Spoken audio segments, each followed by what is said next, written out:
Hey there. We're joined today by Robert with Credit Restoration Associates, and he's going to tell all you contractors what you need to do to get bonded and what you need to do when you need to improve your credit scores. So thank you for joining us today. It's an honor to be here. Thank you. All right. So we know that you do a lot of work with VDOT and that you teach their contractors what they need to do to improve their credit when they need to get bonded. So how important is credit when it comes to getting bonded? Very much so. You're not going to be able to get a bond of any size or type without good personal credit. Now, good personal credit goes beyond just a credit score. Although most surety companies have minimum score requirements. Okay, and what would those minimum score requirements be? Anywhere between sometimes a 550, but it's a very high, expensive type bond. Okay. 580 is usually a minimum threshold. 600, 620, these are called tiers. Okay, so you get to a better tier, the better your credit score. Exactly. And the lower your bonding is going to cost. Exactly. All right, so how would that apply to our contractors? Primarily, you need to know what your credit score is. What we teach is very similar to what Contractors Institute. We go a little bit more, actually very heavily on credit because that's what we do. Mm-hmm. But we want to make sure, of course, do you have your business license? Are you registered with the State Corporation Commission? How is your business set up? Mm-hmm. Then, all right, does your business have any credit with the business credit bureaus? Dun & Bradstreet, as an example. Okay. And your FICO scores? Now, personal credit, you're not going to get anything without good personal credit either. Mm-hmm. Of course, business credit's different from personal, but the FICO score is the industry standard credit score that all financial institutions use. FICO score, without a good FICO, you're not going to get anything that's you're not going to get any good, you're not going to get approved first off without a approvable score, but you're not going to get any consideration or good interest rates without a good FICO score. Okay. And how does Dun & Bradstreet fit into this?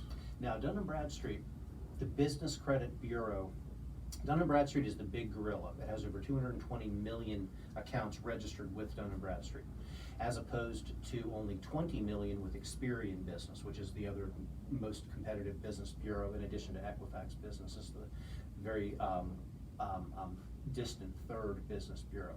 You have to have a DUNS number to do business with the state or federal government. Okay.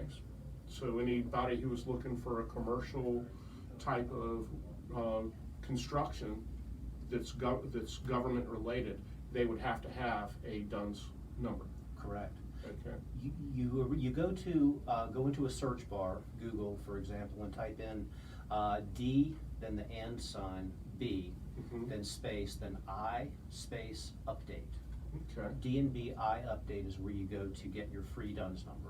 Okay, and if you guys that want to do government work, that's what you got to do. Yep. All right. Can you go into greater detail about the credit card utilization as it relates to the personal credit score? Credit card utilization is huge. The FICO score has 5 major components. 35% is your credit history, both positive, negative, all of your history. 15% is age of credit. How old is your average age, your credit profile? 10% of the score is what's considered mix of credit. Auto loan, installment loan, revolving credit, student loans. Whether it's an installment loan or an auto loan is a factor as far as the variable and weight of the score. 10% of the score is mix of credit. An additional 10% are credit inquiries. That's when a bank or financial institution pulls a copy of your credit report. It's called a hard inquiry. 30% is revolving credit card utilization. When almost every contractor I've dealt with in the last 12 years, they've used their personal credit. They've done whatever they had to do to start their business, to start their office, to buy things. They've extended all their personal credit out until they sometimes don't have any more personal credit left. Mm-hmm. 30% of the score is credit card utilization. The percentage of your credit card limits that you've used. Maxing out a credit card is one of the worst possible things that the FICO score takes into consideration when it comes to the FICO, just putting it in plain English, The FICO score ranges from 300 to 850. That's 550 points. 30% of 550 is 165 points. Okay, so maxing out that credit card's bad. It could drop your score. That's what I 100 tell my plus wife. points. Yeah. Yeah, they don't listen sometimes.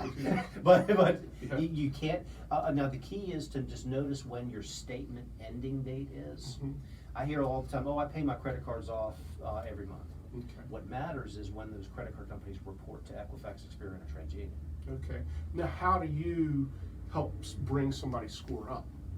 We counsel the customers of exactly what you and I are just discussing. I want to see a credit report, and what we do is we use the free annual reports, or we use one of the credit monitoring sites to look at a personal credit report and determine utilization percentage.